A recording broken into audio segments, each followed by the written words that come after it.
Nah, malam hari ini kita pada termin kedua, kita bersama dengan Suster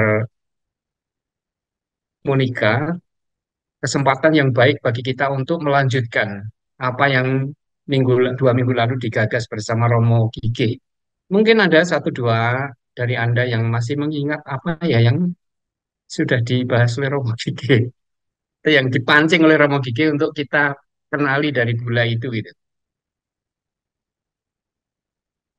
Mungkin kalau ada satu dua boleh mengatakan itu kalau masih ingat.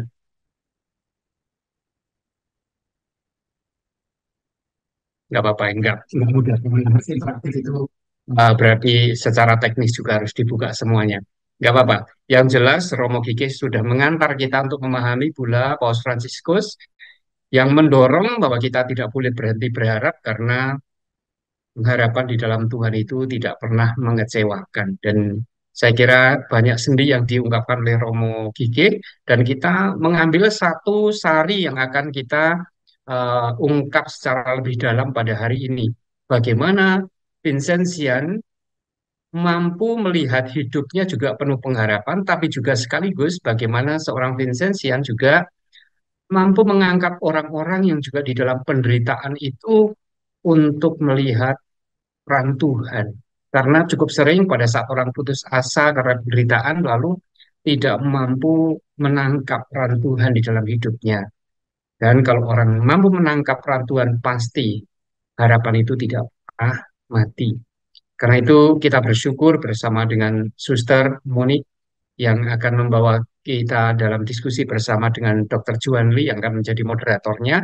Dan ya saya sebut saja salah satu yang kita harus bersyukur bahwa kunjungan Paus pada kali ini juga sekaligus mengunjungi komunitas para suster Alma di Timor Leste. Hadiah yang luar biasa yang nanti mungkin Dr. Johan Lee bisa eksplor lebih jauh. Teman-teman sekalian, selamat bergabung, selamat lanjutkan hari studi. Kita uh, sudah kita doakan agar seluruh proses ini benar-benar menjadi kesempatan yang reflektif untuk kita semua. Ya, Terima baik. kasih. Terima kasih Romo. Eh, untuk selanjutnya, sesi berikutnya, saya serahkan sepenuhnya kepada Dr. Joan Lee sebagai moderator untuk bisa membantu jalannya sesi yang akan dibawakan oleh Sister Monica Señora Al. Biasa de Sembe. Monggo, Dokter. Oke, selamat malam Romo, Suster, Bruder, dan teman-teman terkasih dimanapun Ya. teman-teman berada. Melalui Zoom ini kita saling berinteraksi, ya sampai jam 9 malam kita akan menggali dari Suster Monica Sirkan Alma Ya. dengan tema Hari Studi Vincentia. Pada hari ini melihat Tuhan dari celah luka, menimba inspirasi Bula Paus Fransiskus Pes Non Confudit. Ya, menarik sekali. Ini adalah kelanjutan dari 2 minggu lalu kita bertemu yang sudah dikasih pengantar juga oleh Romo Ignas ya, yang dibawakan oleh Romo Antonius Gigi Julianto CM 2 minggu lalu.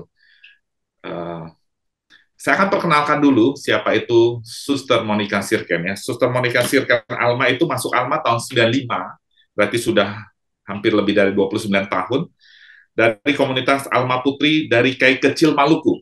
Ya, beliau pernah bertugas di Malang, Saum Laki Maluku dan sekarang ada di Bandung. Waktu dan tempat dipersilakan, Suster. Baik, terima kasih Dokter John Lee.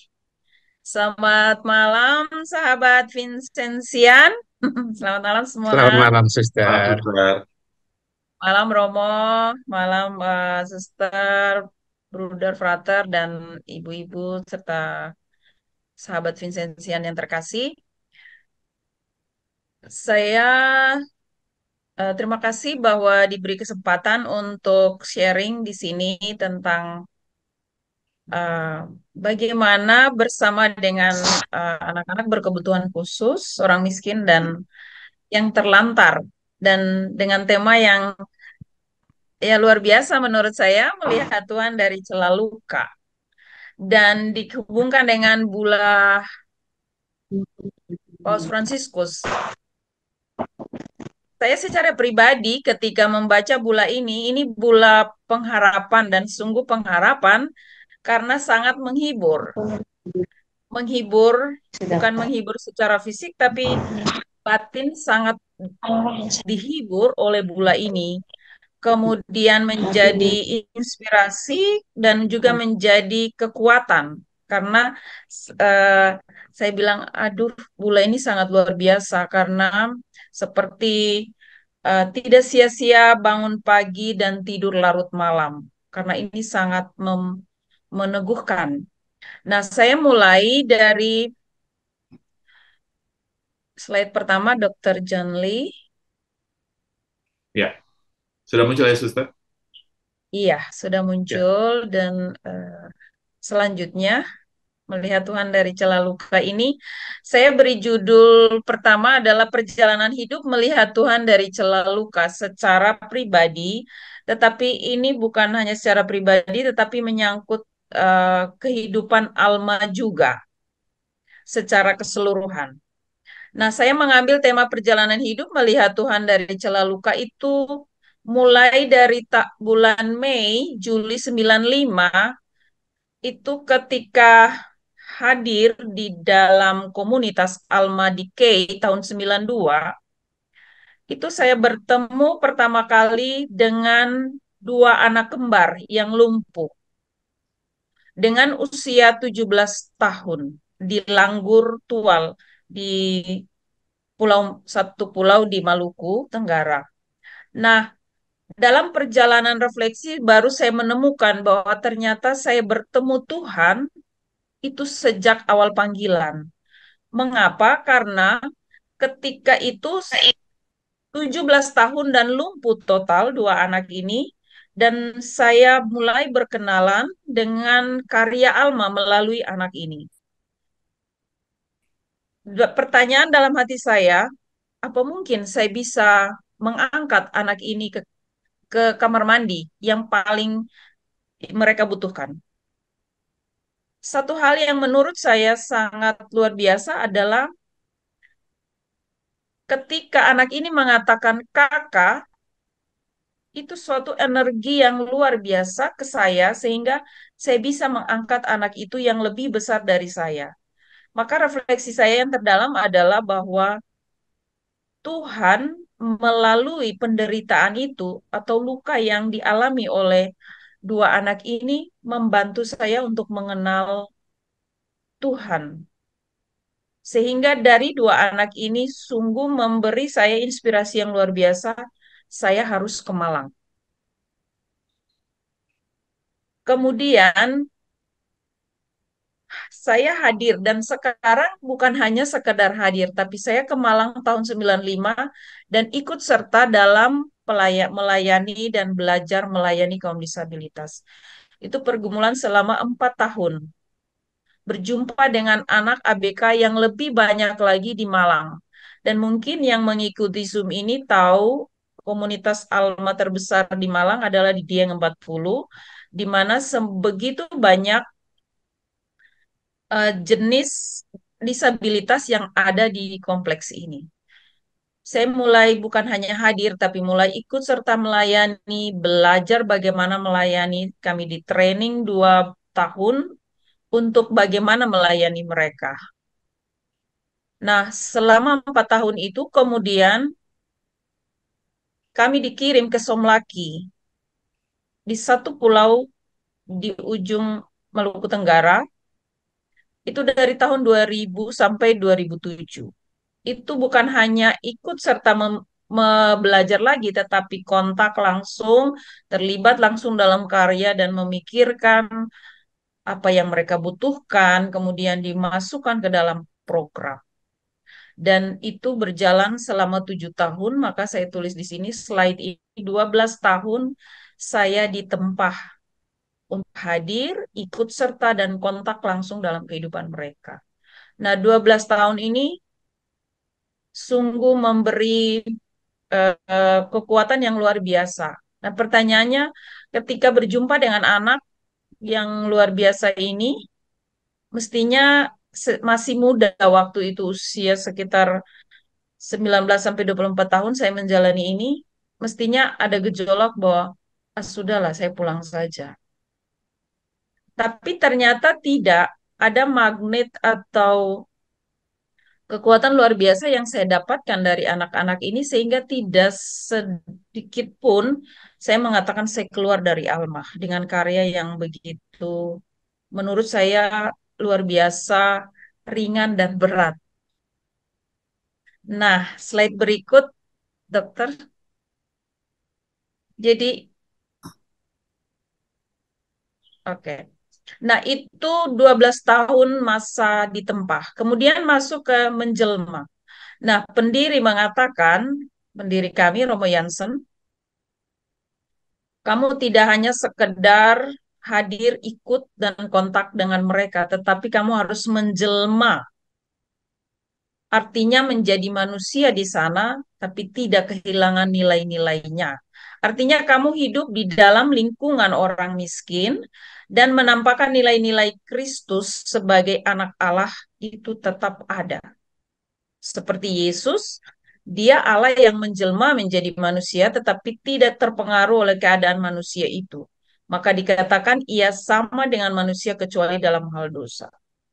Itu pendiri menggunakan kata menjelma itu merujuk pada inkarnasi Tuhan. Nah, menjelma di dalam bentuk alma adalah kami hidup serumah, sekamar, semeja makan, sehati, sejiwa. Nah, ini bentuk hidup yang menurut saya begitu unik karena biasanya suster-suster hidup di kamar sendiri, punya privilege. Kami tidak punya privilege. Hidup serumah sekamar itu sekamar bersama anak. Jadi ada bed satu untuk saya dan satu bed atau dua bed untuk satu atau dua anak berkebutuhan khusus di dalam. Jadi saya menjadi ibu, menjadi kakak, menjadi adik kalau dia lebih dewasa dari saya atau umurnya lebih dari saya. Jadi saya menjadi saudara untuk anak-anak ini. Tetapi lebih daripada itu saya menjadi ibu. Lanjut dokter. Nah, jadi bukan hanya hadir sebentar, bukan itu tujuannya. Next, lanjut dokter.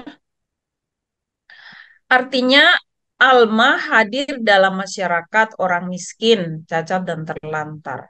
Itu artinya kami hidup bekerja di dalam lingkungan yang sama keadaannya dengan lingkungan orang miskin di sekitarnya.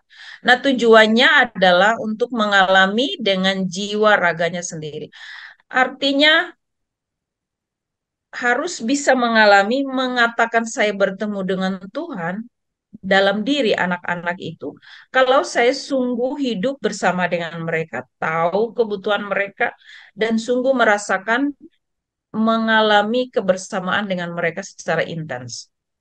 Nah, wujud sampai saat ini yang kami hidupi adalah hidup sekompleks seperti di Dieng 40, ada juga di Surabaya, Jakarta, itu kompleks besar.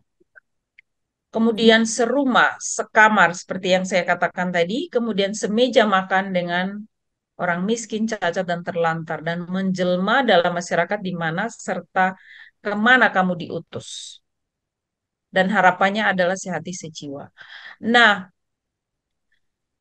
hal yang dikatakan oleh pendiri ini, kamu hidup di lingkungan dan bekerja di lingkungan yang sama keadaan dengan lingkungan orang miskin.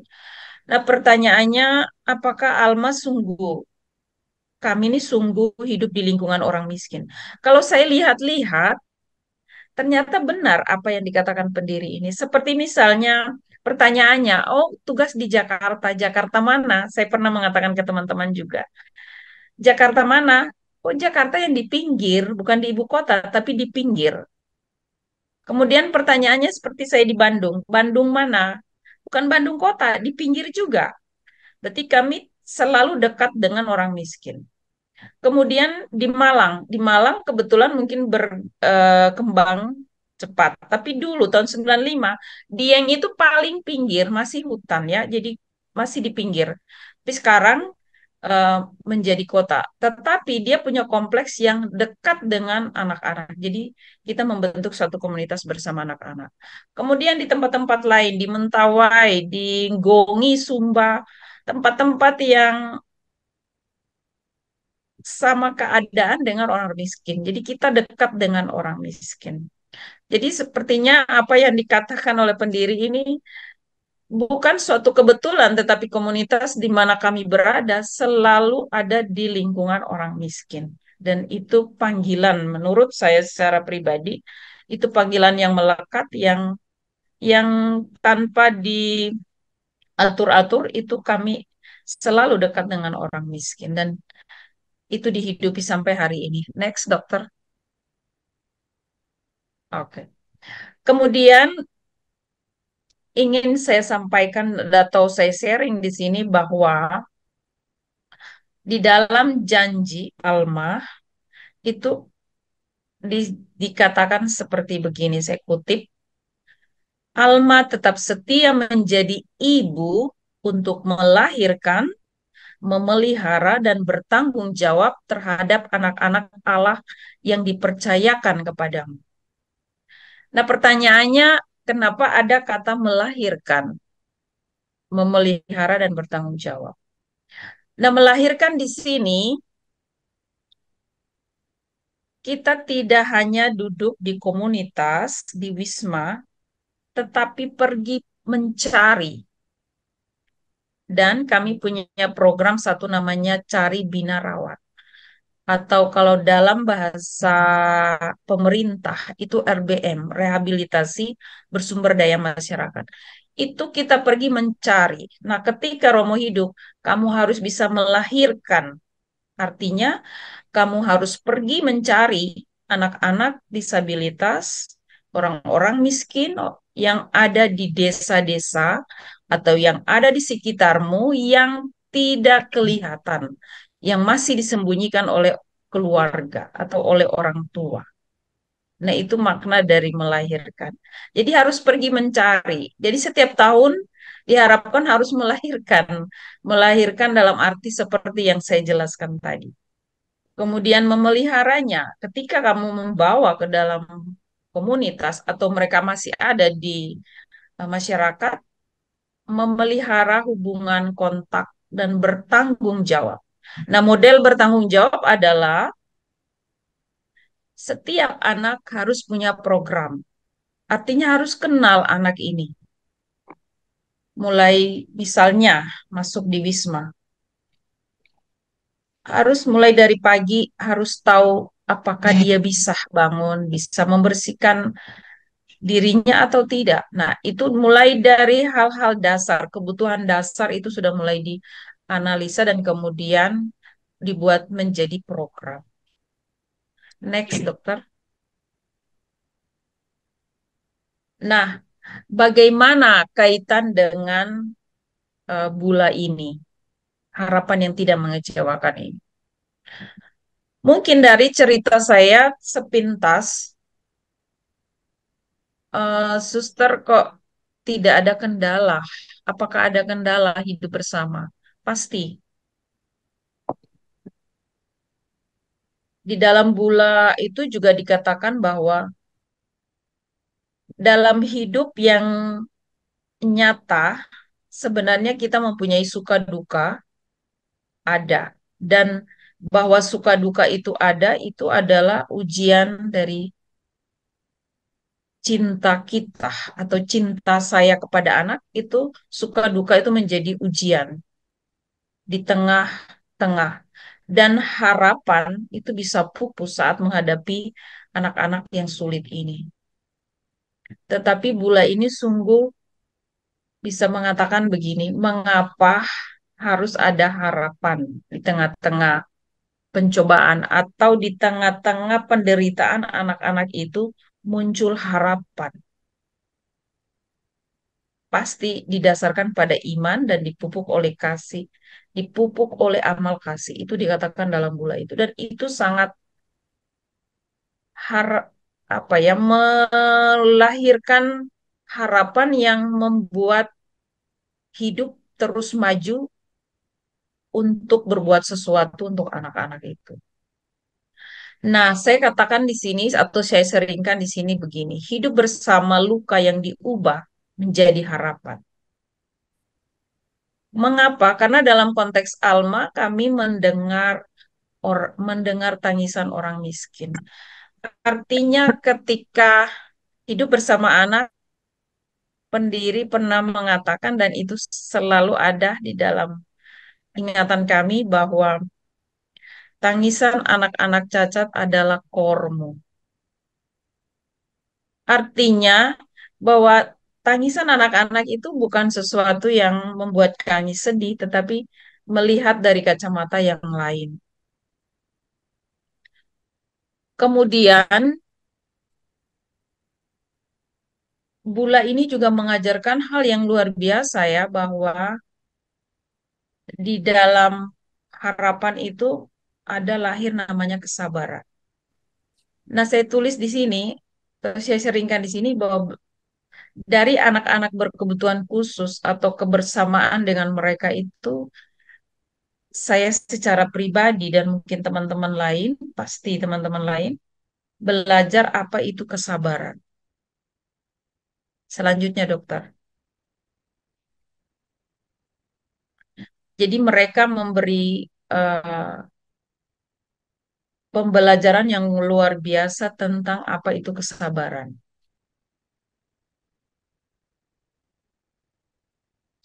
Nah, dalam refleksi saya menulisnya seperti begini. Dengan mencari, membina, merawat mereka yang miskin, cacat, dan terlantar, mereka memiliki harapan. Jadi ketika kita mencari mereka, menemukan mereka, seperti kami sering berjumpa anak-anak di masyarakat. Kalau ya anak-anak yang ada di komunitas itu sungguh mereka sudah dipelihara oleh kami. Artinya Tuhan memelihara melalui kami dan mereka ada. Tetapi ketika kita juga berjumpa Wih, dengan banyak pesertanya. anak-anak 64. berkebutuhan khusus yang ada di masyarakat, ketika kita datang, mereka tersenyum, itu kita melihat sebuah harapan. Dan mereka memiliki harapan. Dan tidak hanya mereka, tapi keluarga mereka melihat setitik harapan ketika ada orang lain yang memperhatikan.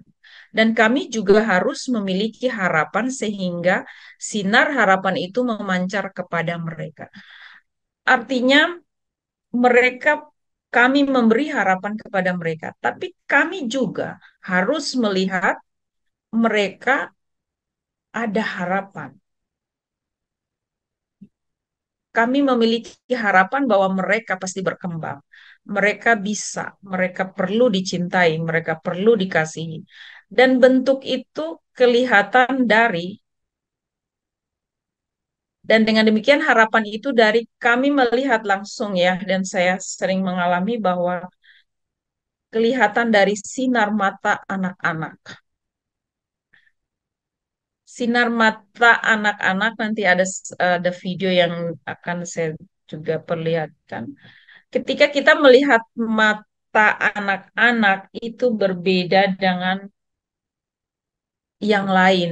Mengapa? Itu mata yang begitu tulus, begitu memberi energi yang luar biasa kembali.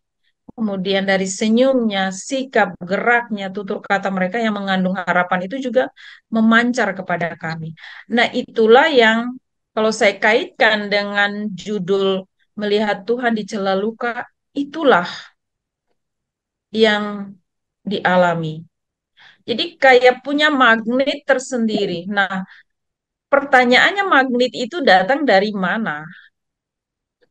Yang anak yang sebenarnya kalau dalam kacamata biasa, anak ini tidak bisa apa-apa, tidak punya masa depan. Tetapi kenapa ketika melihat sinar matanya, senyumnya, sikap gerik, tutur kata yang nyeleneh, yang unik, itu kenapa menjadi daya tarik? Dan kami tidak bisa pergi dari mereka. Yang sebenarnya sulit. Dan saya katakan di sini mereka memiliki energi yang kuat, besar, sehingga membuat kami juga berpikir, berbuat dengan lebih keras untuk berbuat sesuatu yang konkret untuk perkembangan mereka. Nah, saya kasih contoh ya, saya beri contoh saja. Ketika berjumpa dengan anak ya sebenarnya sebagai seorang ibu naluri keibuan itu dengan sendirinya keluar ya. Ketika bersama dengan anak-anak. Kita pulang kerja misalnya, kerja ini. Kemudian pulang dan bertemu. Itu dia hanya baru tersenyum saja, itu kelelahan kita itu hilang. Padahal dengan gayanya yang ya begitulah kayak miring-miring sedikit, kemudian melihat dengan celah dari samping ya seperti hanya melihat. Karena kalau misalnya anak em, cerebral palsy yang kita tidak terlalu melihat pergerakannya, tapi dari matanya, sorot mata yang dari pinggir, ketika melihat ke kita itu punya energi yang luar biasa. Nah, itu menurut saya secara pribadi itu mata Tuhan yang, hei, kamu capek, seperti mau mengatakan sesuatu. Lihatlah, saya ada di sini.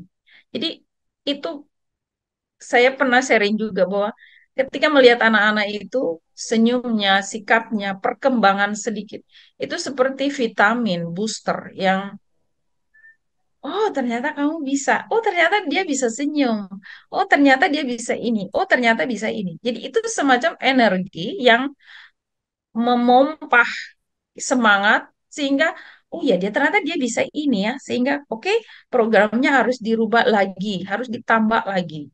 Jadi semacam itu. Jadi ada semangat untuk terus memikirkan, mau melakukan sesuatu untuk perkembangan anak-anak itu. Jadi saya merasakan bahwa energi itu datang dari mana?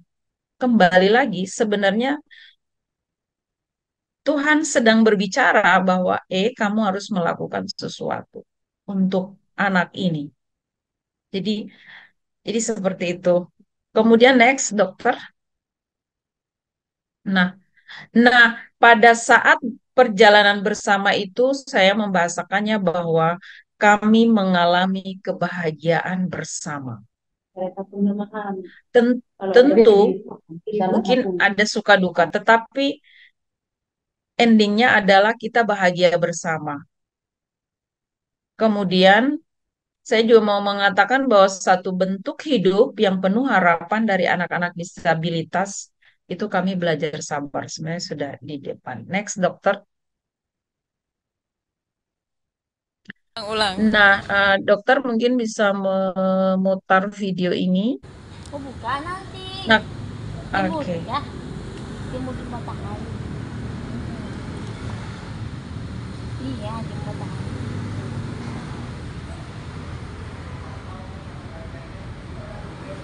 Sama Juna jemurnya. Iya. Oh please. Please. Ya, Kenapa? ya. Itu jangan bagus. Suster Romo, ibu-ibu yang terkasih, Apa? lihatlah. Ketika dia tangannya dan Kamu ikhlas mengatakan ada? seperti Boleh. meminta atau memohon, itu sungguh perkembangan yang sangat luar biasa. Mungkin kalau dilihat sepintas seperti ini, rasanya kok biasa saja. Tetapi pertama datang, anak ini dia hidup sudah usia cukup banyak baru datang ke kami. Dia hidup dibesarkan di satu ruangan saja, sehingga segala aktivitas ada di situ. Dia saya mengatakan begini bisa dibayangkan, buang air besar kecil semua di satu tempat itu dan rambutnya sudah gimbal. Suster-suster yang awal memandikan dia itu sampai 3 hari baru bisa baunya bisa hilang dan mulai berangsur-angsur bersih. Tetapi energi yang luar biasa dari dia adalah dia saking traumanya luar biasa, dia tidak mau pindah ke satu ruang dengan mudah pindah dari satu tempat ke tempat yang lain. Sehingga ketika kita tahu bahwa perkembangan dia bisa seperti mau, oke, kami selalu mengatakan Christine salam dulu. Salam itu sampai dia mengetukkan tangan dan menundukkan begitu. Itu satu sikap yang terharu melihatnya bahwa anak yang seperti ini dia berkembang begitu bagus ketika dicintai. Jadi kadang-kadang kami mencoba menstimulus dia, coba Christine cium pipinya ibu, dia mencium dengan sangat lembut. Dan kami melakukan terapi itu sehingga dia tahu bahwa oh dicium itu seperti ini di pipinya. Itu suatu perkembangan yang luar biasa. Ketika video ini kami ambil, kami sendiri merasa sangat terharu ketika dia bisa melakukan satu tindakan seperti itu dan dia bisa duduk seperti ini, dia dari dalam rumah dan pindah untuk bisa berjemur. Itu suatu kebahagiaan untuk kami ketika melihat anak-anak bisa bertumbuh dan berkembang. Selanjutnya, dokter. Ulang. Oh bukan nanti. Jemur ya. Jemur di matahari. Nah, itu dia bisa komunikasi seperti itu. Iya, di matahari. Kita mau mengatakan sesuatu ke dia bicara seperti biasa dan memang harusnya memperlakukan anak begitu. Apapun keadaan anak berkebutuhan khusus, kita tidak bisa memikirkan bahwa mereka tidak mengerti. Tidak. Kenapa? Mereka punya hati nurani yang sama seperti kita, hanya bagaimana cara untuk mengatakan itu kita yang tidak mengerti bahasanya mereka. Maka cara seperti biasa, seperti yang dilakukan oleh Betty, ini pengasuh juga di Bandung, yang bicara seperti biasa. Dan itulah satu cara atau bentuk bagaimana menghargai mereka. Bahwa tidak ada perbedaan sebenarnya. Dia manusia, saya juga manusia, dia punya hati nurani, saya punya hati nurani. Hanya sedikit unik bahwa untuk memahaminya agak lambat. Tetapi kita sendiri bagaimana untuk memahami dia dari situasi dia, bukan dari situasi kita, tapi dari situasi anak itu. Selanjutnya, dokter. Ya. Dan ini video yang kedua setelah sudah setahun ya. Kemudian dia menjadi seperti ini. Suatu ketika setelah dia dimandikan selesai, dipakaikan baju dan didandan seperti ini, diberikan buku tanpa disuruh, itu dia membuka dengan sangat baik ini. Kami melihatnya. Dan sangat baik dan dia duduk seperti anak pada umumnya atau orang dewasa pada umumnya. Dan hal yang membuat kami sangat bahagia adalah ketika melihat senyuman dia, suara yang sedikit keluar dari mulutnya. Kalau audionya bagus bisa mendengar dengan baik. Ada sedikit suara dari dia seperti ketertawa. Itu suatu kebahagiaan. Jadi kayak saya bilang benar ya, kita melihat Tuhan dalam diri anak ini, keadaannya seperti ini, tapi kenapa kita yang bahagia gitu. Nah, itu satu energi yang luar biasa yang anak-anak punya, keunikan yang anak-anak miliki. Selanjutnya, dokter.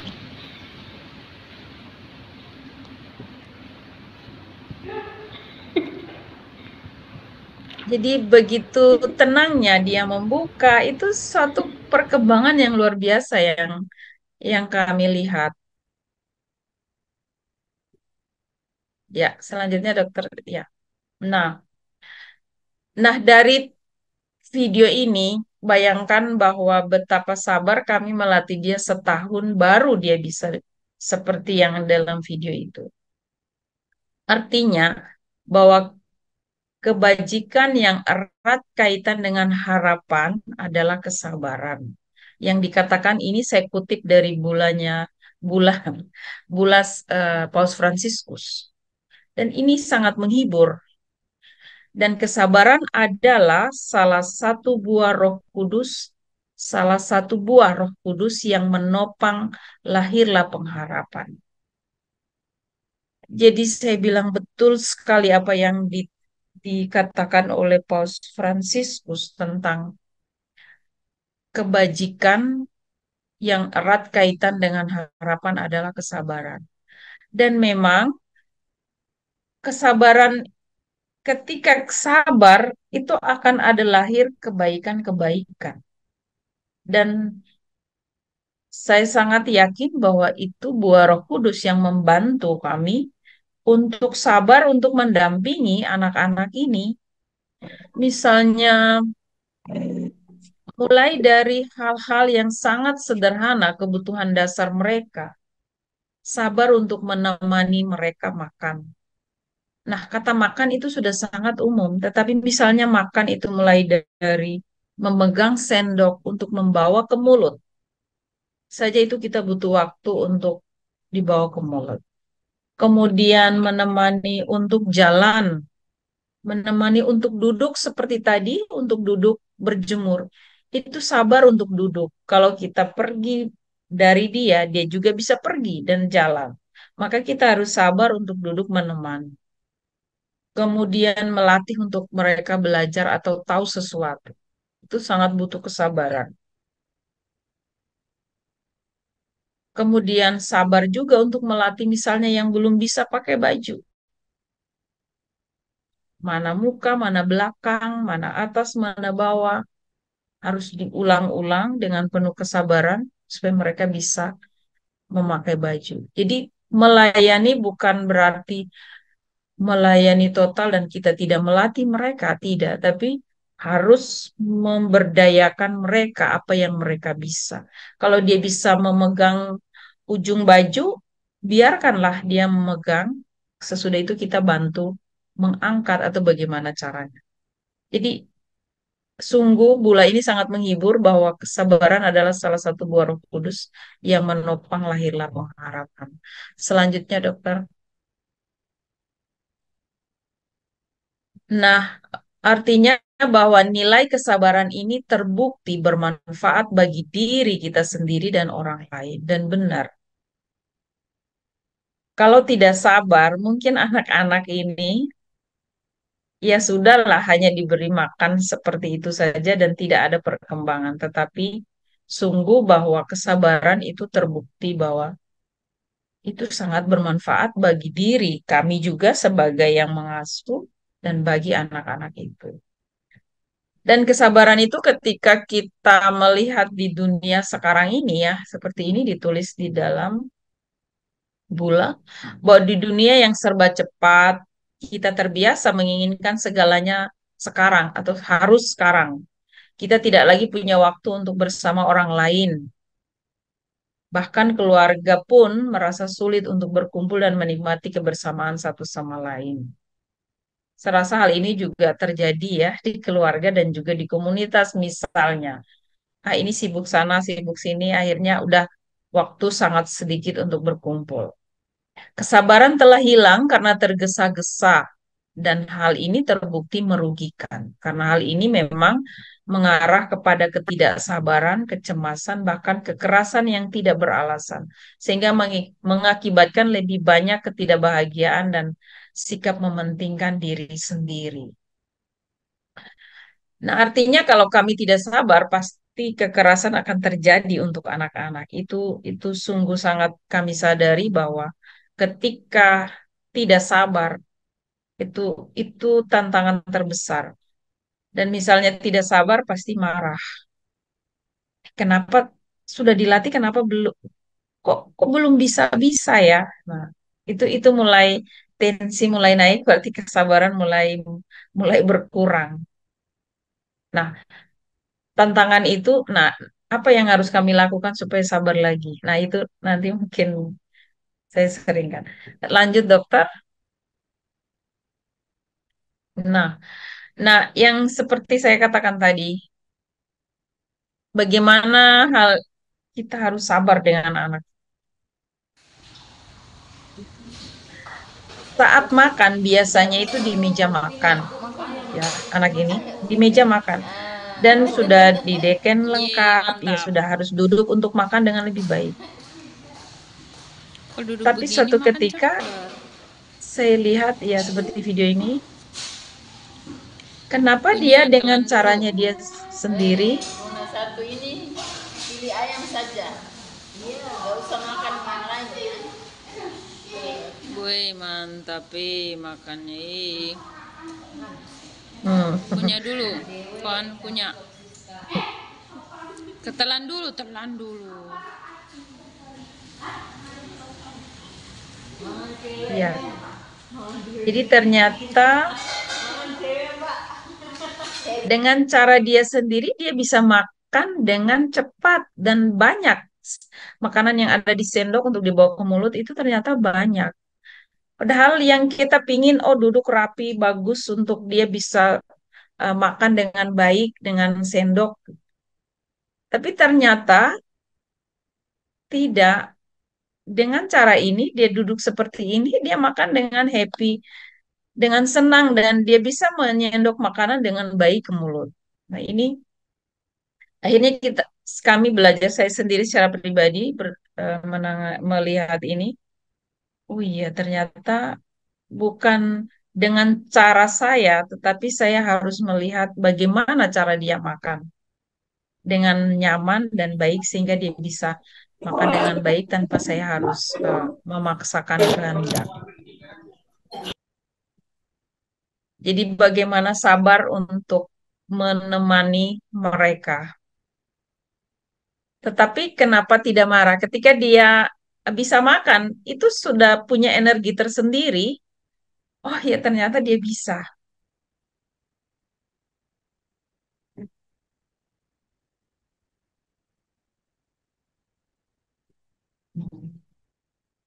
Ya, baik dokter. Bisa lanjut. Nah, selain kesabaran, ada pembelajaran dari Bula itu tentang kesabaran. Kunci hidup bersama kami itu juga adalah soal pengampunan. Dan saya lihat dalam Bula, harapan tidak mengecewakan itu juga ada unsur pengampunan tentang indulgensi. Nah, pengampunan dalam bentuk kami di dalam Alma itu pernah ada satu suster yang membuat penelitian bahwa mengapa kami bisa bertahan hidup bersama dari berbagai latar belakang, berbagai keadaan, dan ketidaksempurnaan kami sendiri sebagai pengasuh, pembina, dan juga anak-anak. Hal apa yang membuat kami bisa bersama, bisa bergembira bersama, bisa rukun dan kasih pelayanan di dalam Wisma ataupun di luar Wisma? Ternyata ada unsur pengampunan ini.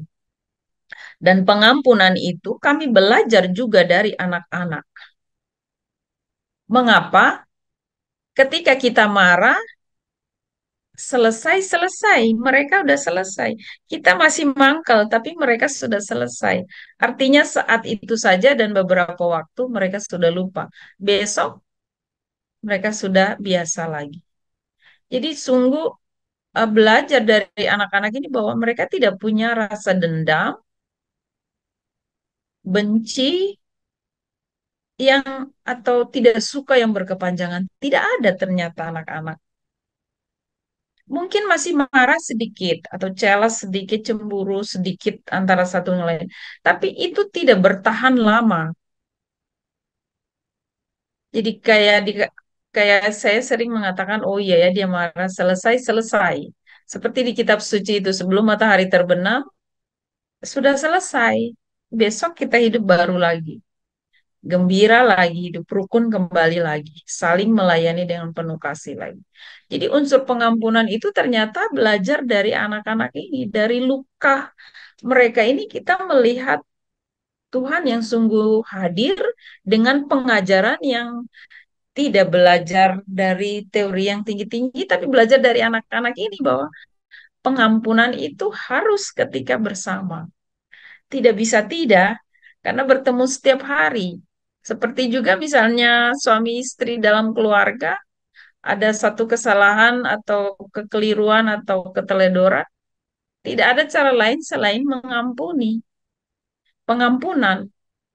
Dan ini sungguh eh, saya secara pribadi melihat hal itu. Ketika misalnya anak kita mengatakan retardasi mental ya, jadi anak yang keterlambatan mental, itu kita mau marah 1000 kali pun dia tidak akan dendam sama kamu. Artinya Sudah saat itu selesai, memberitahu selesai-selesai. Besok sudah baik lagi, senyum lagi.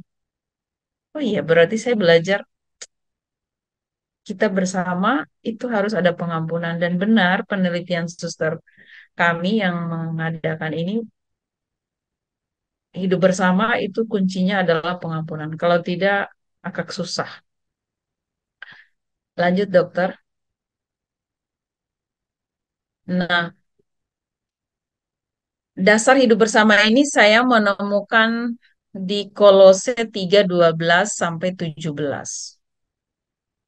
Bapak Ibu yang terkasih, Romo, Suster, ketika membaca surat Paulus kepada jemaat di Kolose ini sungguh saya merasa sangat dihibur bahwa benar apa yang dihidupi itu ternyata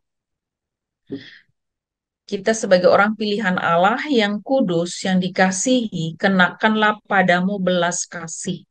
Jadi kalau tidak ada belas kasih dalam diri kami atau dalam diri kerabat kerja teman-teman yang bekerja bersama kami, itu sesuatu yang tidak mungkin. Mesti ada keramahan, kerendahan hati, kelembutan, dan kesabaran. Sekali lagi ada dasar, ada kesabaran. Sabarlah seorang terhadap yang lain, dan saling mengampunilah.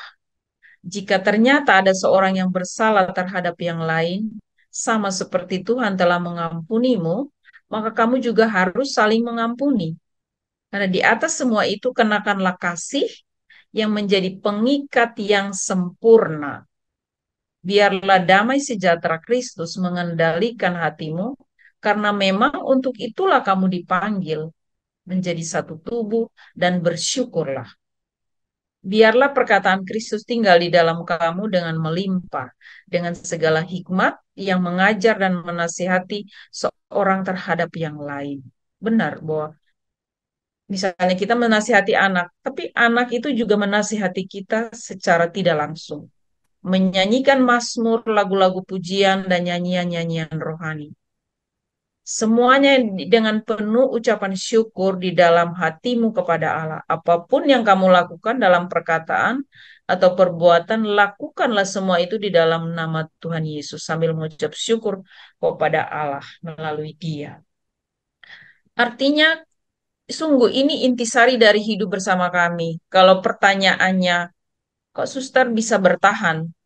Sebenarnya jawabannya ada di sini. Atau mengapa kami Alma, kenapa kok bisa hidup bersama dengan anak-anak yang sangat sulit itu, dan mengapa bisa melayani dengan perlahan-lahan, melihat perkembangan mereka itu menjadi suatu yang sangat membahagiakan. Itu kalau saya mau membacanya dan merenungkan, ini sungguh sangat cocok dalam kehidupan kami. Kalau tidak ada ini, mungkin sangat sulit untuk hidup bersama.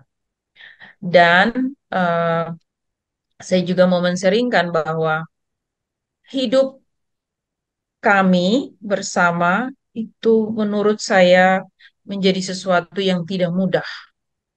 Butuh keseimbangan antara berdoa dan bekerja. Seperti misalnya bangun pagi saja, kita tidak mengatakan bahwa hanya mengurus diri sendiri, tidak. Tapi kami sebagai seorang ibu bersama anak-anak, kita harus bangun pagi, mengurus mereka terlebih dahulu, memandikan, dan semuanya selesai, baru kita berdoa. Artinya kita bangun lebih cepat untuk mengurus mereka. Sesudah itu pada jam doa, kita juga sudah harus di dalam kapel untuk berdoa bersama, atau di dalam gereja umat, gereja di paroki untuk pergi ikut misa. Nah, itu sesuatu yang tidak mudah. Nah, mungkin kesempatan ini apakah ada Suster Vina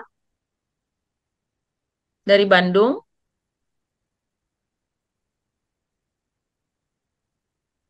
Halo Suster Vina, apakah dia masih ada di sini? Ini dia baru keluar tahun pertama dari novisiat dan dia turun ke komunitas karya. Dan saya melihat bagaimana dia begitu struggle untuk melihat bahwa bagaimana saya menjadi ibu untuk anak-anak, melayani anak-anak pagi, mengurusnya selesai, baru pergi ke kapel. Itu sesuatu yang tidak mudah. Nah, apakah ada Suster Vina di sini bisa sharing beberapa hal menyangkut ini? Ada, Suster Vina, sebentar saya atau unmute dulu. Suster, silakan. Mungkin di mute dari Silakan, Suster Suster. Vina. Nah, itu Suster Vina itu bisa Ya, di Bu. oke. Suster Vina sudah dibuka mic-nya, mungkin bisa sharing sedikit tentang hal yang saya sudah katakan tadi, bagaimana mengatur waktu menjadi ibu ketika bangun pagi harus urus anak-anak, belajar mengurus anak-anak, sesudah itu selesai baru pergi ke gereja atau ke kapel. Dan kadang-kadang mungkin hal itu tidak bisa terpenuhi karena harus ada yang didahulukan. Anak-anak akhirnya urus anak-anak dan akhirnya kadang tidak berdoa. Nah, itu pembelajaran. Selama setahun saya rasa ini pembelajaran yang luar biasa dari Stervina sampai satu ketika, aku ini juga manusia biasa. Ketika dituntut hidup doa dan hidup karya harus seimbang. Itu tidak mudah. Nah, mungkin Servina sharing sedikit tentang hal itu. Silakan. Baik Bu, terima kasih. Saya akan men-sharingkan pengalaman saya selama setahun berada di komunitas. Memang bukanlah apa ya, hal yang baru bagi saya. Makanya kan pernah waktu di rumah pembinaan pernah mengalami live-in di komunitas. Tetapi ya ketika terjun langsung hidup selama setahun ini kurang lebih di komunitas dan belajar menjadi seorang ibu untuk anak-anak, khususnya bagi kelima anak yang berada dengan saya dalam sekamar, itu memang bagi saya sangatlah tidak mudah.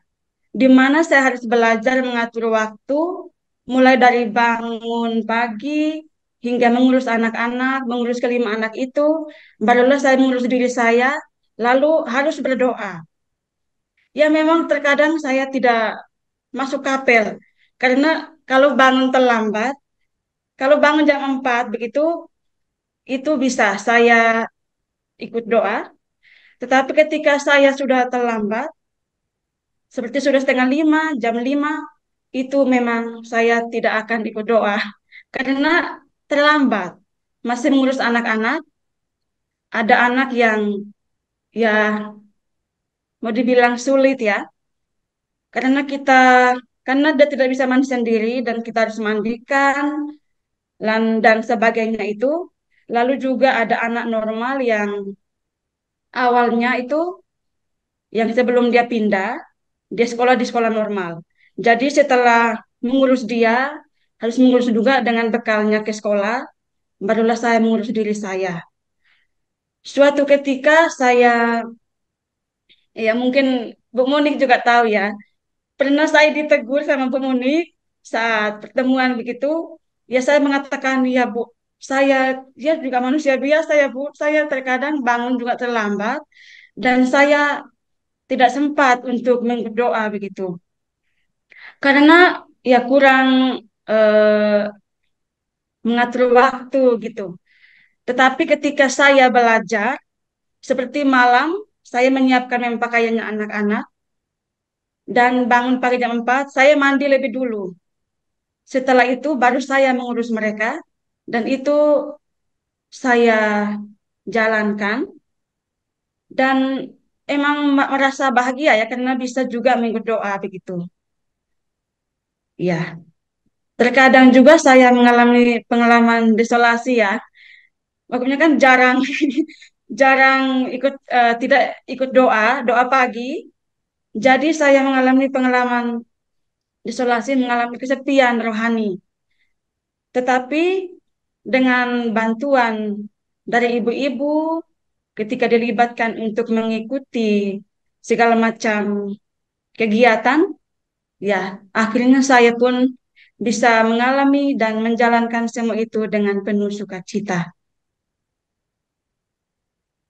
Baik, mungkin ini sedikit dari saya, Ibu dan semuanya. Ya, Baik, Servina, terima kasih sharingnya. Sama-sama, Bu. Ya, dokter, apakah itu slide sudah berakhir? Kayaknya itu slide terakhir ya, dok. Nah, masih ada satu. Oke, oke. Jadi saya boleh menyimpulkan bahwa berlabuh dalam harapan, ini saya ambil juga dari Bula Paus Fransiskus, berlabuh dalam harapan yang menjadi cita-cita dan impian kita bersama. Oleh karena itu, Rasul Paulus mendorong kita untuk bersuka cita dalam pengharapan, bersabar dalam penderitaan, dan bertekun dalam doa. Ini kata-kata yang sangat menghibur bahwa memang harus kita bersuka cita dalam pengharapan, tetapi harus bersabar juga dalam penderitaan. Jadi tidak cepat-cepat untuk merasa bahagia, tetapi juga di dalam penderitaan, bersabar dalam penderitaan itu ada kebahagiaan tersendiri. Seperti kalau bersabar melihat perkembangan anak-anak itu kebahagiaan yang luar biasa. Dan saya sangat mengalami itu ketika anak-anak berkembang atau satu step perkembangan satu saja, bisa misalnya contoh angkat sendok ke mulut saja dia bisa, itu sudah sangat luar biasa. Oh iya dia bisa. Jadi bersabar sedikit di dalam penderitaan dalam arti bagaimana luka anak-anak ini kan anak-anak yang terluka. Nah, bagaimana saya harus sabar dengan situasi itu untuk bisa bersuka cita. Tapi di luar itu juga selalu bertekun dalam doa. Maka sebagai almah itu satu hal yang tidak bisa tidak adalah keseimbangan antara hidup rohani dan hidup karya itu tidak bisa ditawar-tawar karena itu luar biasa ketika kita tidak seimbang itu efek pasti akan kepada anak-anak, kepada orang-orang yang ada di sekitar sehingga itu selalu kembali diingatkan ketika ada pertemuan rutin komunitas bersama. Itu menjadi juga satu kekuatan bahwa saat pertemuan kita saling meneguhkan satu dengan yang lain tanpa menyalahkan situasi. Karena situasi kami tidak bisa rubah, anak-anak berkebutuhan khusus kami tidak bisa rubah untuk menjadi normal. Tapi bagaimana bertahan dan bersabar di dalam situasi itu sambil tetap bersuka cita dan terus bertekun dalam doa. Terima kasih Dokter John Lee, itu yang bisa saya bagikan dan saya seringkan pada kesempatan ini. Terima kasih. Sungguh luar biasa pemaparan dari Suster Monik ya. Saya ini sampai mencatat apa-apa saja yang disampaikan oleh Suster. Nah, ini catatan saya begitu ya. Kayak ada rangkaian gitu. Ada rangkaian dan saya stabilokan begitu ya. Begitu. Nah, merinding ya saya sambil mencatat dan merasakan bagaimana perjuangan Suster hidup bersama dengan anak-anak, hidup serumah, sekamar, semeja makan, sehati sejiwa begitu ya. Sungguh meneguhkan. Mungkin kita akan buka pertanyaan ya kepada teman-teman. Silakan bertanya bagi yang mau bertanya melalui chat atau melalui live saja. Silakan. Bagi yang mau bertanya silakan langsung. Ada? Oke. Kalau tidak ada, saya bertanya pada suster ini. Silakan dokter. Ya, sebelum saya bertanya, saya sedikit merangkum ya bagaimana perjalanan.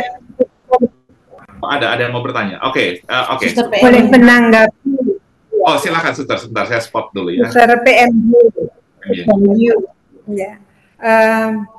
Pertama kami mengucapkan provisiat ya para suster Alma ya dengan karya pelayanannya yang boleh dikatakan kurang lebih sebetulnya sama dengan PMJ, tapi ada bedanya. Nah ini nanti akan sedikit juga. Kami terinspirasi ya, tetap selalu terinspirasi oleh Suster Alma dalam melayani anak-anak berkebutuhan khusus yang tinggal bersama dengan mereka. Boleh dikatakan 24 jam ya suster melayani mereka. Mungkin Iya, tengah malam juga siap diganggu ya. dikurangi jam tidur sedikit. Ya. Kami juga Oke. mengalami hal itu, tetapi waktu itu memang sangat susah sekali sebelum punya komunitas. Untuk contoh memulai karya Helen Keller untuk anak buta Ya. dan tuli, perkembangan dari anak tunarungu yang dari Wonosobo. Sebelumnya kan merintis dulu, tinggal 24 jam, tidur bersama anak-anak. Tapi lama-lama setelah ada rumah, sekolah, asrama, dan ada teman yang membantunya itu ibu asrama, sehingga kami sekarang kurang mengalami pengalaman bersama. Lebih kami menjadi organisatoris ya, atau bertanggung jawab di yayasan, kantor, ada yang jadi guru, tapi tidak semua suster lagi. Asrama ada. Kalau novis ya semua harus mengalami pengalaman itu. Tapi hebatnya Suster Ama di sini tetap tinggal bersama. Ini menginspirasi kami. Lalu yang hanya saya garis bawahi, tadi kalau kami katakanlah tadi pagi ini suster ini, kamu kok nggak doa tadi pagi? Oh saya diminta masuk asrama, loh kok kami nggak tahu tadi malam tidur di asrama. Bagi kami aneh gitu. Kami tetap harus jam doa. Ya. Tapi dari pengalaman ini kami disadarkan suster ya bahwa memang kami juga minggu-minggu ini saya tuh punya keinginan harapan ingin rekoleksi bersama anak, tinggal bersama anak yang selama ini saya sudah tidak mengalami ya karena karyanya ya macam-macam tidak selalu di anak buta tuli ya. Nah, di sini kami menggarisbawahi suster tadi berkarya yang sangat sederhana ya dengan perkembangan anak itu, tetapi daya kontemplasi dan transformasi batin dari suster itu ada gitu ya. Sehingga mengalami Tuhan ya, sukacita Tuhan lewat kegembiraan anak-anak tadi. Ini yang sangat menginspirasi. Jadi kami, jadi kekuatan kontemplasinya itu.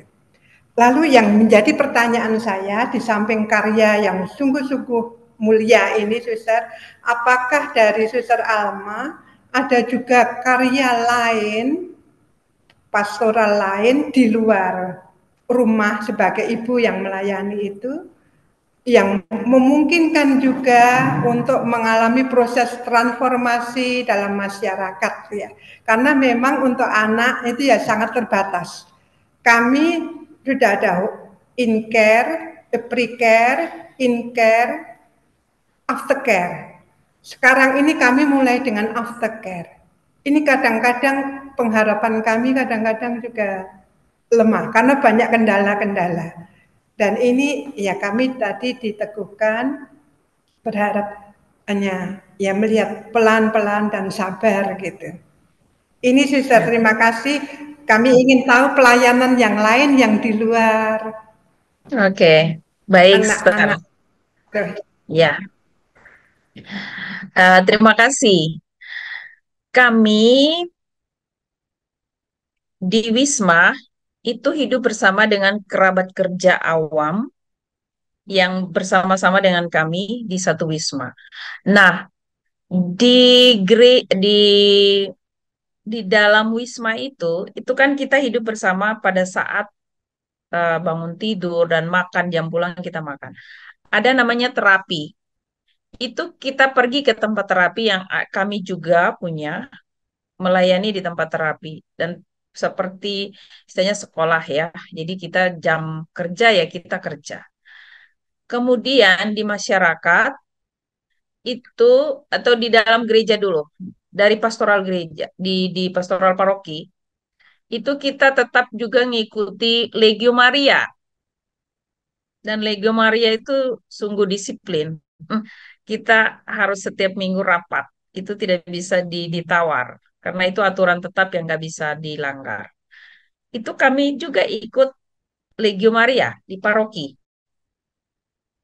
Kemudian ikut eh, kegiatan lingkungan. Jadi diatur, memang harus diatur. Kalau kita pergi semua, siapa yang ngurus anak-anak? Jadi bergantian untuk perginya. Kemudian juga mengunjungi orang miskin yang kami tahu beberapa kami punya sahabat orang miskin yang kita mesti tahu persis ini benar-benar miskin atau tidak.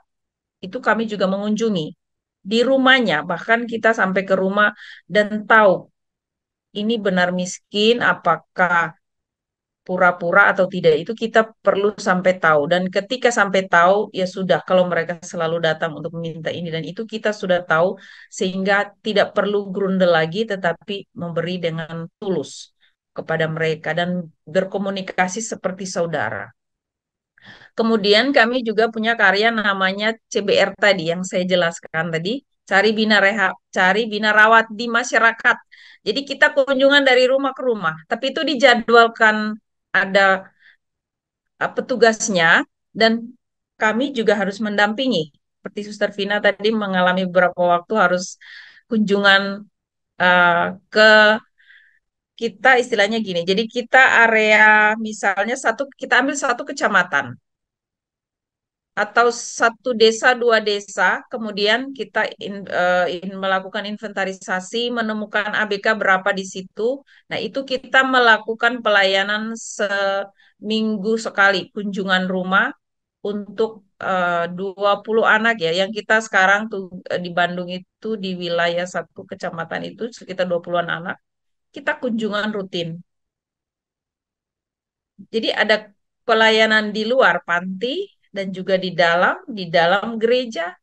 Jadi semua diikuti dengan tentu mengatur waktu jadwal siapa yang ikut ini dan siapa yang ikut itu. Tidak semua pergi begitu saja tapi diatur. Sehingga mengalami kebersamaan dengan umat, mengalami kebersamaan dengan masyarakat, dan juga tidak melupakan tugas sebagai seorang ibu di rumah untuk tetap memperhatikan anak-anak. Itu suster yang bisa saya seringkan. Oke, terima kasih Suster atas tanggapan dan jawabannya. Sungguh menarik ya. Sebelum kita lanjut pertanyaan, saya mau menyapa ada Romo Gigi dan juga Romo Manswerang yang sudah join juga dari tadi ya. Lalu ada juga Frater Harry Jarot HHK dari Makassar yang sudah join juga. Lalu ada Suster SDC yang juga sudah join dari tadi. Ini teman-teman dari Suster SDC juga di luar Jawa. Lalu ada juga teman Suster Clarita FCJM yang hadir juga. Begitu. Saya menyapa teman-teman yang sudah hadir juga ikut melalui Zoom dimanapun teman-teman berada. Begitu. Mungkin ada pertanyaan lagi? Begitu. Silakan teman-teman. Yang mau bertanya silakan. Melalui chat kah atau melalui langsung silakan. Nanti saya spot teman-teman yang bertanya.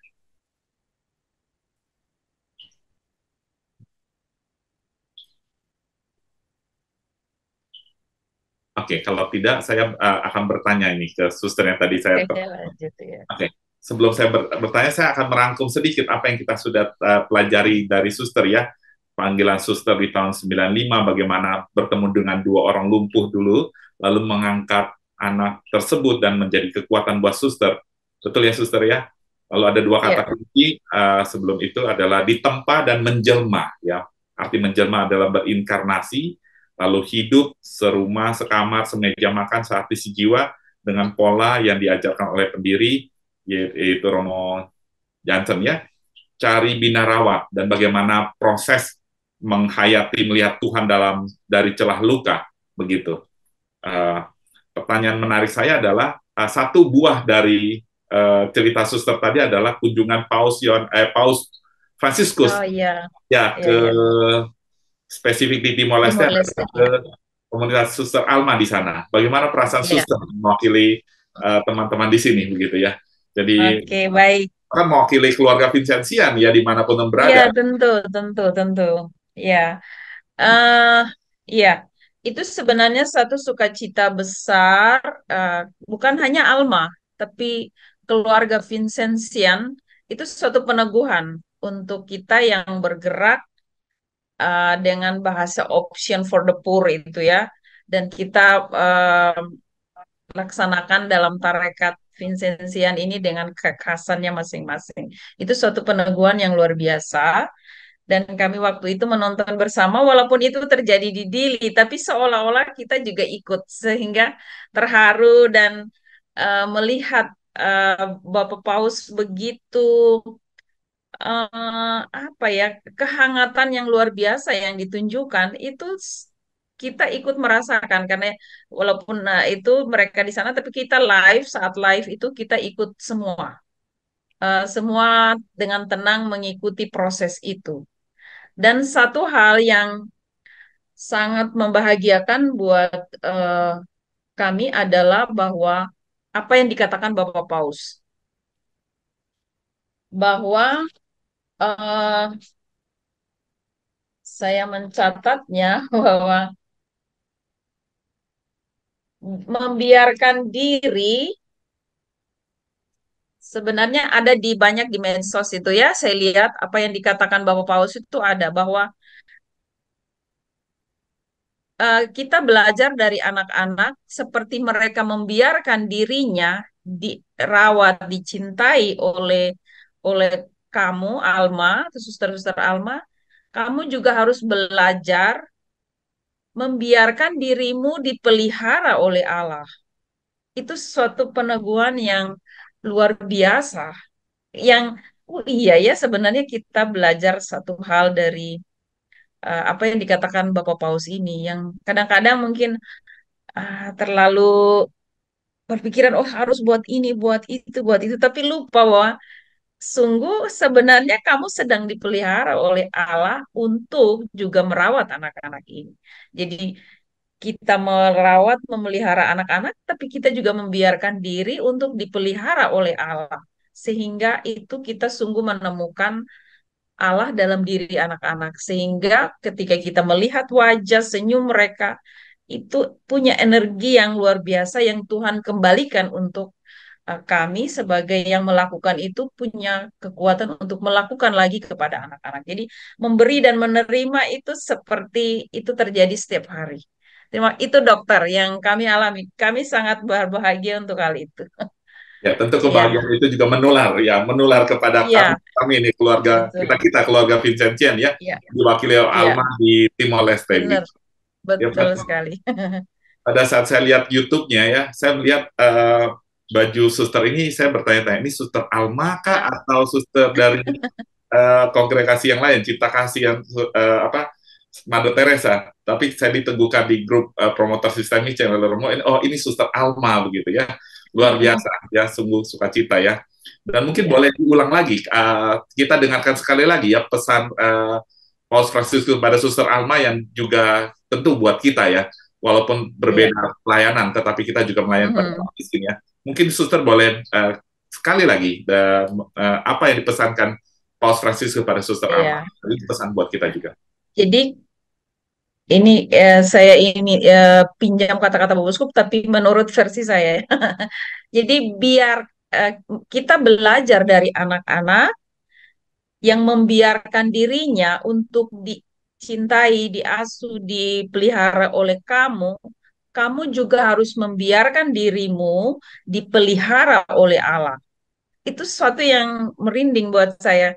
Iya ya, selama ini kita lupa bahwa ketika kita melakukan sesuatu untuk dia, biarkanlah kita ini dipelihara oleh dia gitu, supaya kita tidak mudah stres, tidak mudah punya harapan yang lebih-lebih, tapi percayalah bahwa Allah memeliharamu. Dan itu seperti yang Romo pendiri juga mengatakan bahwa setiap anak punya rezeki sendiri-sendiri. Itu kalau mau di ini kan seperti itu. Jadi Allah memelihara kamu tuh dengan caranya. Jadi jangan khawatir, tapi juga harus ada usaha tentu. Tidak tunggu-tunggu tiba-tiba datang bukan, tapi biarkan dirimu bekerja dan melakukan apapun, tapi kamu percaya bahwa Tuhan memeliharamu. Itu dokter. Jadi biarkan kita belajar dari anak membiarkan dirinya dipelihara oleh kamu, tapi kamu juga harus belajar membiarkan dirimu dipelihara oleh Allah. Amin. Terima kasih. Ini merinding, Suster, saat Suster ngomong ini. Oke. Iya. Menambah kan, Oke, silakan Suster. menambah sharing ya. Saya menangkap itu refleksi pengalaman suster bisa kami rasakan. Itu suster dalam berkarya itu yang tadi suster bisa sampai transformasi ya, itu mengalami proses transformasi itu karena ada pengosongan diri. Suster sudah taraf bisa mengosongkan diri sehingga sungguh-sungguh mengalami menjelma juga seperti anak-anak. Sehingga juga dalam karya itu pun Tuhan sendiri yang mengangkat suster dengan kemampuannya. Seakan-akan suster pun juga diberdayakan gitu. Tadinya yang harus bagaimana, tapi suster juga mengalami diberdayakan oleh roh gitu ya. Pengosongan diri dan kerendahan hati yang boleh kami tangkap dari para suster Alma ini yang menjadi kekayaan keutamaan Vincentian. Ya, suster. Terima kasih suster sharingnya. Iya, terima kasih Suster. Dan saya menambahkan sedikit bahwa keutamaan dari pendiri menambahkan keutamaan 5 keutamaan Vincentius adalah satu kekuatan juga adalah bahwa rukun, gembira, dan kasih pelayanan.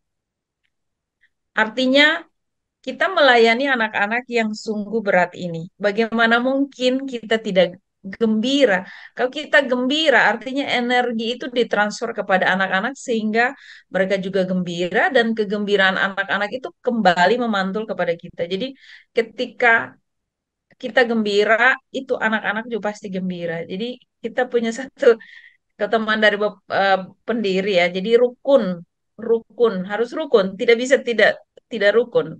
Bagaimana mungkin kita tidak rukun dengan anak-anak berkebutuhan khusus itu sesuatu yang tidak mungkin.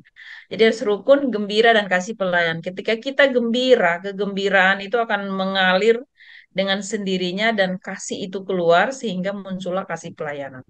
Itu yang kita hidupi dan juga saya menambahkan sedikit bahwa ketika kita menghargai anak-anak berkebutuhan khusus, melihat setara dengan kita, itu artinya dengan sendirinya itu melihat manusia itu semua sama, hanya punya keunikan-keunikan. Jadi menghargai anak-anak berkebutuhan khusus itu sama dengan menghargai manusia pada umumnya, tanpa melihat kedudukannya, kepintarannya, tetapi esensi manusianya yang kita hargai. Seperti yang dikatakan di kitab suci bahwa roh Tuhan ada padaku. Artinya dalam diri anak-anak berkebutuhan khusus itu roh Tuhan ada dan memang sungguh ada. Hanya kita saja yang bagaimana mampu melihat Tuhan ada dalam diri mereka. Itu Suster, terima kasih. Ya, terima kasih, Suster. Di chat ada dari Maria Magdalena Tumani, saya tetangga dengan komunitas Alma di kota Madiun, bersaksi bahwa Suster Alma paling mudah untuk diajak kegiatan sosial, antara lain menjadi pembina rohani SSP, membantu membandingkan klien yang perlu bantuan, kunjungan klien di masyarakat, sungguh luar biasa ya. Lalu dari Suster Blandina ya, SCMM, percaya pada penyelenggaraan ilahi. Sungguh meneguhkan, begitu ya. Oke.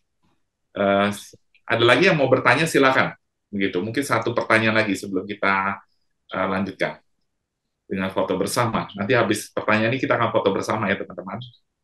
Oke, silakan ada yang bertanya lagi atau meneguhkan apa yang di-sharingkan oleh Suster.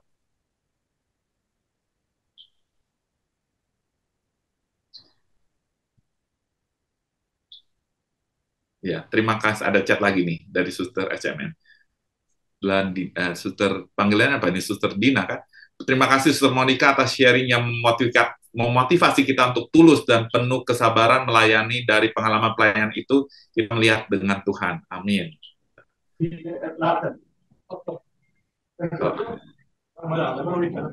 Terima kasih, Suster. Oke.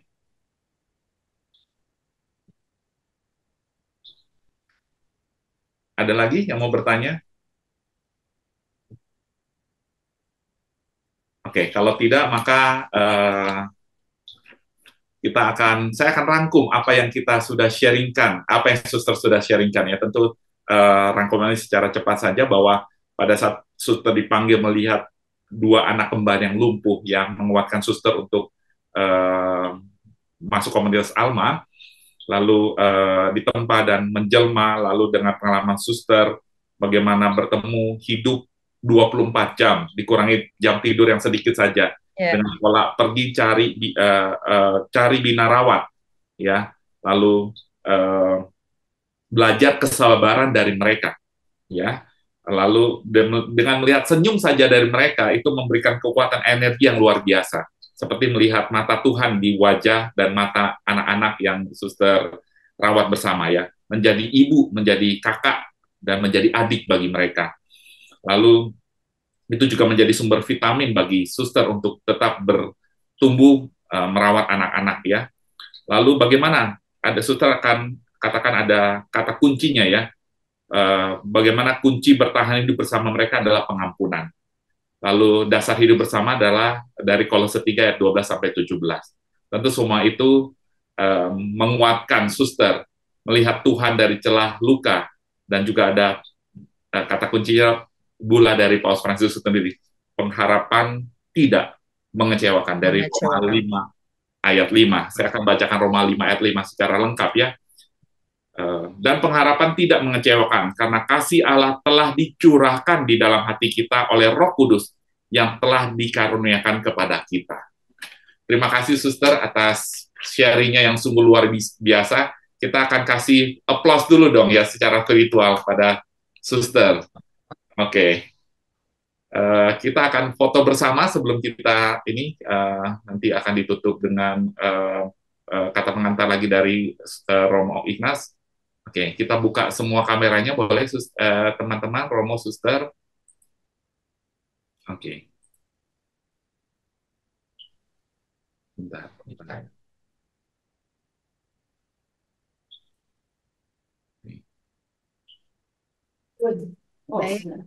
Saya mulai dari halaman pertama dulu, ya. Oh, ada Rike juga. Halo Rike. Oke, suster Marcelina boleh screenshot, ya. Ini screenshot halaman pertama. 1, 2, 3.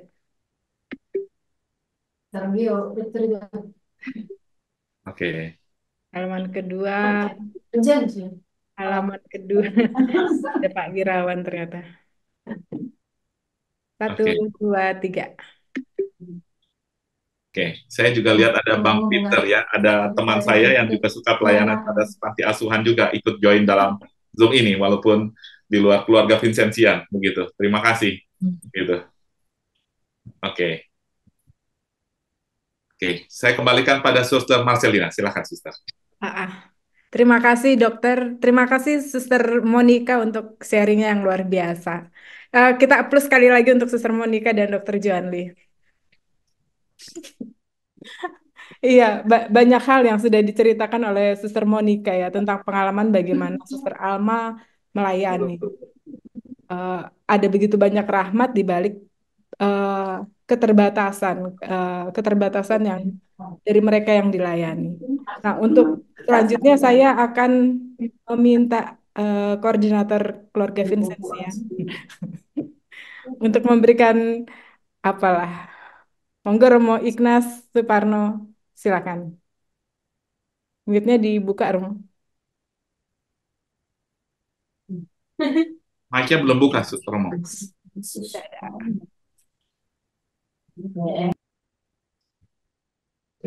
Beberapa catatan saja untuk membuat kita juga saling mengenal, tapi terutama untuk lebih mengenali para suster Alma tadi. Jadi ketika Suster Vina menyebut Suster Monica tadi berkali-kali dengan kata ibu, dan di rumah selalu ketemu dengan ibu-ibu, gitu. Mungkin bayangan yang lain itu ibu-ibu tukang masak atau ibu-ibu yang nyapu, gitu. Dalam keluarga Alma itu dalam tingkat tertentu, terutama ketika menjadi pimpinan rumah, itu mereka tidak lagi disebut suster, tetapi disebut ibu, untuk menghadirkan keibuan bagi anak-anak yang didampingi. Jadi kalau ada orang memanggil Suster Alma dengan kata ibu, nggak usah dikoreksi, biarkan saja, karena itu memang sudah panggilan yang memang Semestinya begitu. Betul ya, Esther ya? Kemudian Melekat. Kemudian yang kedua, sehubungan dengan Alma itu, ketika ditanyakan tadi oleh suster, apa yang dilakukan di luar pelayanan bagi anak-anak, saya kira suster Alma juga punya sistematika pelayanan yang ditularkan oleh Romo Jansen begitu jelas, bahwa di dalam hidup mereka dibedakan antara misi iman dan misi kasih. Terima kasih. Jadi, para suster Alma tidak hanya melayani anak-anak kebutuhan khusus, tetapi melakukan katekese-katekese yang merupakan misi gereja. Jadi salah satu layanan Alma juga adalah mendampingi eh, para calon katekes dan menyiapkan kader-kader gereja di dalam kampus yang bernama Institut Pastoral Indonesia. Nah, yang ketiga, saya kira ini baik untuk kita juga sama-sama mengucapkan selamat kepada para suster karena tahun ini adalah tahun Intan. Mereka baru saja merayakan pada tanggal 8 September kemarin adalah hari pesta Intan 60 tahun untuk para suster Alma. Selamat suster ya. Kasih. Masa. Ya, baik saudara-saudari, para Romo, Suster, Bruder, Frater, dan Bapak Ibu sekalian, senang sekali di sini selalu ramai, membuat sungguh-sungguh semangat karena saya nggak terlalu menghitung-hitung akunnya, karena memang satu akun dipakai banyak orang. Saya yakin kalau di sini tertulis 70 pasti akan sangat banyak, ada 120-an orang yang terlibat di sini. Nah, itu yang 24, ditampakkan. 6, 7, 8. Apalagi Suster Carolina Putra Karolin paling depan, ayo tutup mulut. Oke, saudara-saudara, kita ini ada pada termin kedua yang disebut dengan hari studi. Tapi saya senang bahwa sampai pada kedua ini, hari studi kita itu bukan persoalan menghadirkan teks Bapak Paus, tapi bagaimana kita kerap dengan konteks dari pelayanan kita. Sehingga studi yang kita maksudkan bukan pada tataran intelektual, tetapi pada tataran bagaimana kita mendaratkan relasi kita dengan Tuhan itu di dalam karya-karya dan kehidupan kita yang nyata. Dan salah satu yang kita dalami adalah bagaimana kita juga terlibat pada hidup orang-orang yang sedang susah, sedang menderita, sehingga kita pun bisa terlibat untuk membangun harapan. Itulah yang diimpikan Bapak Paus agar tahun 2025 ketika itu disebut sebagai tahun jubileum benar-benar menjadi tahun di mana kita itu seperti tadi saya mendengar kata booster gitu, di booster pengharapan kita itu dan bisa mempunyai atau mendorong semangat orang lain juga untuk punya harapan lebih kuat di dalam Tuhan. Nah, pada termin berikutnya kita akan uh, berbicara tentang persaudaraan dan ini akan sangat kental juga dengan apa yang dibawakan oleh Bapak Paus juga ke Indonesia ketika dia banyak berbicara tentang fraternity. Bulan Paus Fransiskus ini, Spes Non Confundit, juga mengandaikan bahwa kita mampu melihat orang lain sebagai saudara dan kemudian kita bersaudara, sungguh-sungguh bersaudara dengan yang lain, seperti apapun keadaannya dan perbedaannya. Nah, bagaimana itu nanti akan kita olah bersama. Nah, kita akan tunggu pada babak berikutnya ketika kita berbicara tentang membangun persaudaraan ini. Bukan hanya persaudaraan di antara kita keluarga Vincenzian, bukan itu, tapi bagaimana kita memberi kesaksian juga bahwa kita benar-benar kerja keras untuk membangun persaudaraan antar umat umat manusia. Saya kira saya harus berterima kasih sungguh kepada Suster Monik yang telah menginspirasi kita dan juga Dr. Juan Lee yang telah menata perjumpaan kita malam hari ini. Kalau tadi Dr. Juan Lee mengenalkan Suster Monik, nah ini sebenarnya apakah pada kenal Dr. Juan Lee ini gitu? Jangan-jangan malah kenalnya Pernah, Dr. Lee, Dr. pernah Lee yang jumpa sih, pernah jumpa. bukan Dr. Lee yang melayani di kapal, tetapi ini Dr. Juan Lee. adalah orang yang Iya, pada iya. saat pandemi begitu terlibat dan Pandemi. mendapatkan apresiasi luar biasa karena cara dia memvaksin boleh dibilang itu juga adalah rekor untuk dokter Indonesia yang mampu memvaksin lebih dari 400 Ya, orang dalam sehari. Betul 400 ya, Dok, orang. ya? Iya. Kemudian juga Dokter Juanli ini adalah orang yang menggagas tabung Oh ya, oksigen pada tabung, saat tabung kita sedang oksigen. krisis oksigen, dan itu sangat diapresiasi karena luar biasa hasilnya dari 7 tabung. Setuju ya dengan tabungnya para suster Baik, SCMM yang di Teluk Gong, kemudian betul. punya suster PK, dan kemudian terjadilah ribuan tabung yang dia kelola di beberapa daerah untuk menolong orang-orang yang sedang krisis oksigen pada waktu itu. Kemudian juga, nah ini belakangan ini Dokter Juwanli ini juga aktif sekali memberi renungan.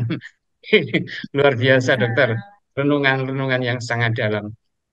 Maaf, ini saya tambahkan supaya kita benar-benar juga saling mengenal bahwa di antara anggota keluarga Vincentian ini ada orang-orang juga yang sangat didengarkan banyak pihak karena memang bukan hanya karena kehebatan pribadinya, tetapi karena melekatkan dirinya dengan karya-karya Tuhan sendiri. Selamat untuk semuanya. Kita akan jumpa lagi 2 minggu ke depan dan saya serahkan pada Suster Terima Marcelina. kasih. Tunggu, Suster, ini ada chat langsung dari Timor Timur ini ya. Timor, iya, Dili. Oh Timor ya, Leste. Terima kasih Romo kami Dili. para Suster Alma dari Dili. Mungkin boleh bicara ini. Ini menarik sekali. Bintang Boleh. awal, silakan.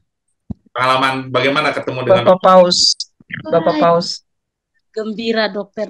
Yang nonton live aja gembira, apalagi kami dokter. Kami yang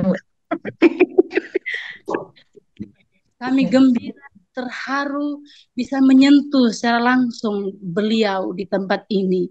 Beliau sangat sangat menerima kami dengan penuh sukacita. Kami menerima beliau dengan penuh sukacita dan terharu.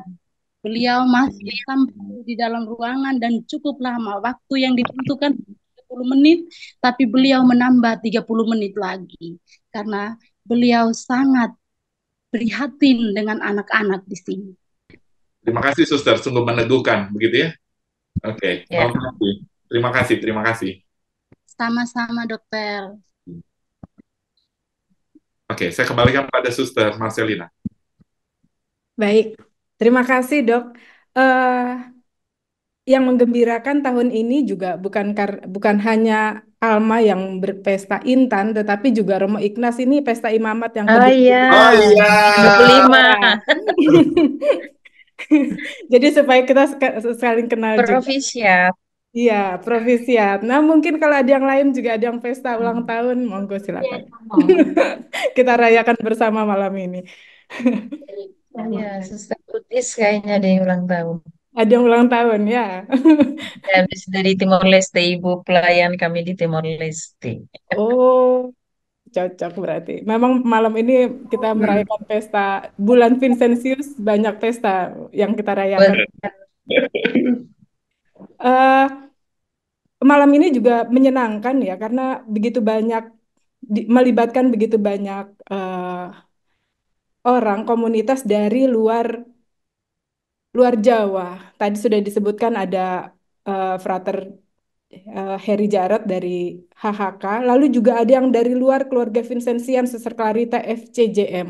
Jadi memang eh, para suster, bruder semuanya Romo, eh, hari studi, walaupun judulnya adalah hari studi Kevin keluarga Vincentian, tapi sebetulnya ini terbuka untuk siapapun. Jadi nanti kalau ada terima undangan lagi, para suster, bruder semua, para saudara-saudari bisa share ke siapapun, tidak harus keluarga Vincentian. Karena yang kita bahas pun sangat umum, tidak melulu tentang Vincentian. Tapi memang lebih diutamakan yang keluarga Vincentian. Maka terima kasih untuk kehadirannya semua. Setelah nanti kita tutup dengan doa, eh, apa ruang Zoom ini tidak akan langsung saya tutup. Jadi kalau masih ada yang mau ngobrol, sapa-sapa secara tidak formal, Ya. monggo silahkan. Iya, kami juga perlu. Iya, Eh, saya, Eh, saya, saya setia menunggu nanti sampai selesainya. Begitu.